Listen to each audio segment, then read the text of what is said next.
24 मार्च 1931 की सुबह थी। सभी लोग इधर उधर भागते हुए अखबार तलाश रहे थे।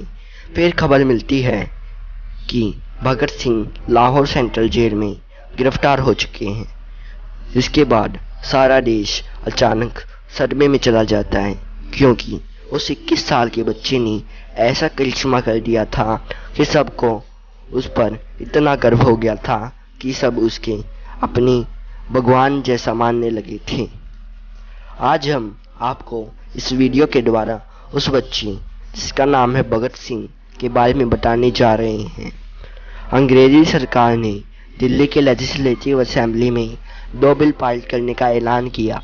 पहला बिल था पब्लिक सेफ्टी बिल और दूसरा बिल था ट्रेन एग्जीक्यूटिव बिल। दोनों ही बिल का मकसद सेम था, मतलब दोनों बिल देश में हो रही क्रांति को रोकने के लिए ही बनाए गए थे। फिर भगत सिंह और बटुकेश्वर दत्त ने 9 अप्रैल 1929 में लेजिस्लेटिव असेंबली में बम फेंकने का जिम्मा ले लिया, परंतु इनका मोटिव किसी को जान से मारना नहीं था, इसलिए उन्होंने बम खाली जगह पर ही फेंका। भगत सिंह और बटुकेश्वर दत्त वहां से जाने की बजाय वहीं हंसते हुए खड़े रहे। उन्होंने अपना सरेंडर खुद ही कर दिया। उन्होंने अपनी गिरफ्तारी पर बड़ा गर्व जताया और फिर उन्होंने कुछ पलचे बातें जिनमें लिखा हुआ था कि बहरों की सुनाने के लिए स्पोर्ट के बहुत ऊंचे शब्दों की आवश्यकता होती है। गिरफ्तारी के बाद सुराग पाकर 7 अक्टूबर 1930 में उनके खिलाफ एक केस किया गया, जिसके तहत राजगुरु, सुखदेव और बटुकेश्वर दत्त की फांसी की सजा सुनाई गई। इस मामले में भगत सिंह की सजा की तारीख 24 मार्च थी, लेकिन उस समय के भारत में भगत सिंह के फांसी को लेकर जिस तरह से विरोध और प्रदर्शन जारी था, उससे अंग्रेजी सरकार दुखी थी। उसे लग रहा था अगर तय तारीख पर ही फांसी दी गई तो संभव है लोग विरोध और प्रदर्शन कर दे, फिर पुलिस उनके कंट्रोल नहीं कर पाएगी और नतीजे बेकामयाब होंगे। इसी कारण भगत सिंह को 23 मार्च 1931 को फांसी देने के बारे में सोचा गया और एक दिन पहले ही उन्हें फांसी दी गई। ऐसा माना जाता है कि फांसी की शाम जेल में करीब 15 मिनट तक इंकलाब के नारे गूंजे। पूरा जेल प्रशासन कांप उठा था। वहां पर मौजूद लोगों में यूरोप के डिप्टी कमिश्नर भी शामिल थे। उन्होंने भगत सिंह से पूछा, तुम खुश हो? फिर भगत सिंह ने कहा, हाँ, परंतु आप बहुत सौभाग्यशाली हो जो आपको भारत के क्रांतिकारियों को अपने देश के लिए जान न्यौछावर करते हुए देख पा रहे हो।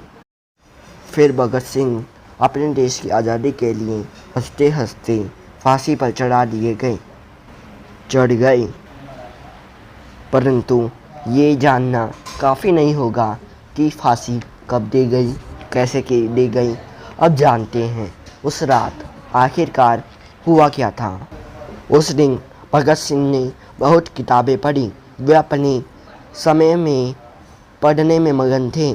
जिस शाम उन्हें फांसी दी जानी थी, उस शाम वे लेनिन की जीवनी पढ़ रहे थे।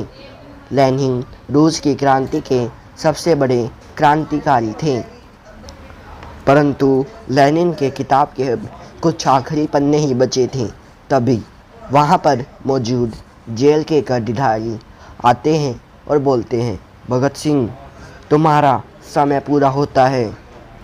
आज तुम्हें फांसी दी जानी है, तय समय से एक दिन पहले। चलो मेरे साथ चलो। फिर भगत सिंह मुस्कुराते हुए कहते हैं, ठहरिए साहब, एक बार रुक जाइए। एक बार मैं कुछ पन्ने ही पढ़ रहा हूँ। अभी मैं एक क्रांतिकारी दूसरे क्रांतिकारी से मिल रहा हूँ। फिर वह किताब के बचे हुए पन्ने पढ़कर बोलते हैं, अब चलिए, कहाँ लेकर जा रहे थे आप हमें? केवल भगत सिंह को ही नहीं, भगत सिंह के साथ राजगुरु और सुखदेव को भी फांसी के लिए ले जाया गया। जिस जेल में भगत सिंह को रखा गया था वो लाहौर की सेंट्रल जेल थी, जिसका नाम लोटकपट जेल था। वह फांसी में बहुत ही कम लोग शामिल हो पाए थे, क्योंकि फांसी एक दिन पहले ही दे दी गई थी और बहुत कम लोगों को इसके बारे में पता चल पाया था। इसके बाद तीनों ने फांसी पर तख्ते पर चढ़ के ज़ोर ज़ोर से इनकलाब के नारे लगाए। चारों तरफ गर्व का कोहराम मच गया। फिर उन्होंने फांसी के फंदे को प्यार से चूमा और फिर उसको अपने गले में टांग लिया। फिर अंग्रेज़ी सरकार ने सोचा, अगर फांसी के बाद कोई आंदोलन छिड़ जाएगा तो हमारा क्या होगा। इसलिए ब्रिटिशर्स ने तीनों के शरीर के टुकड़े किए और बोरियों में भरकर फिरोजपुर की तरफ ले गए। वहाँ उनके टुकड़ों को किसी जगह छुपाकर मिट्टी के तेल से जलाने की प्रक्रिया शुरू की गई।